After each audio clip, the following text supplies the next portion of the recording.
Resepi kari ikan ni boleh jamu 30 orang tetamu tau. Hai semua, Assalamualaikum. Kalau korang ada plan nak buat jamuan kecil-kecilan, bolehlah buat kari ikan ni. Kek ni bagi siap-siap sukatan untuk 30 orang. Sebenarnya kari ikan ni paling senang nak buat berbanding kalau nak buat sambal atau rendang. Bahan dia kita hiris-hiris saja. Yang penting sukatan rempah tu kena pandai nak adjust. Bawang kena guna banyak juga ya. Bawang kita potong nipis-nipis dan kita tumis sampai garing. Bahan paling penting dalam kari ikan ialah halba campur dan juga daun kari. Halba campur mesti letak banyak. Lepas tu masuk daun kari sebanyak mungkin. Tumislah semua ni sampai bawang tu betul-betul garing.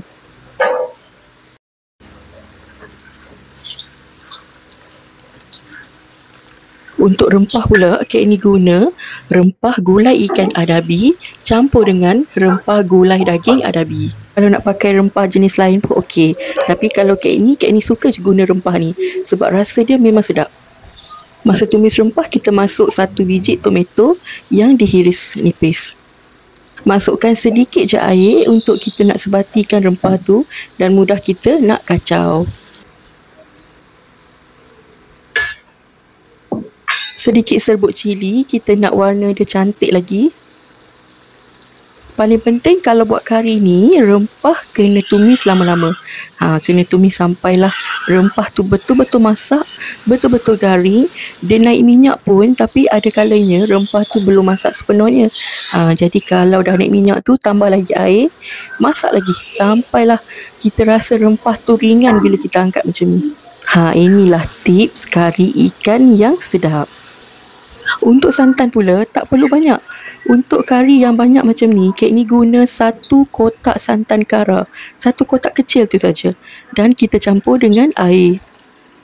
Betul, walaupun nama dia kari, tapi tak semestinya kita guna santan tu banyak. Bila dah masuk santan, dah masuk air tu, bolehlah perasakan dengan garam, serbuk perasa dan kek ni tambah sedikit gula.